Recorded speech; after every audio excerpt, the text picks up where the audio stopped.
বাংলাদেশে আগামী জাতীয় নির্বাচন অবাধ, সুষ্ঠু ও নিরপেক্ষ দেখতে চায় ইউরোপীয় ইউনিয়ন। এ লক্ষ্যে নির্বাচন পর্যবেক্ষক পাঠাবে ইইউ। সকালে বিএনপি মহাসচিব মির্জা ফখরুল ইসলাম আলমগীরের সঙ্গে দলটির চেয়ারপারসনের গুলশান কার্যালয়ে বৈঠকে একথা জানান বাংলাদেশ ইউরোপীয় ইউনিয়নের রাষ্ট্রদূত মাইকেল মিলার।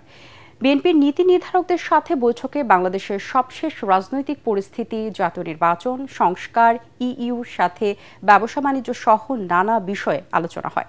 বৈঠক শেষে সংবাদ সম্মেলনে বিএনপির স্থায়ী সদস্য আমির খসরু মাহমুদ চৌধুরী জানান, জনগণের ম্যান্ডেট ছাড়া পিআর পদ্ধতির প্রবর্তন ও সংবিধান সংশোধনের সুযোগ নেই। যেসব দল এই দাবি তুলেছে তাদেরকে নির্বাচনী ইশতেহার দিয়ে জনগণের কাছে যাওয়ার পরামর্শ দেন তিনি। আমির খসরু বলেন, জাতীয় নির্বাচন আয়োজনে সরকারের নেওয়া নানা পদক্ষেপের বিষয়ে এখন থেকে নির্বাচন কমিশনকে প্রয়োজনে হস্তক্ষেপ করতে হবে।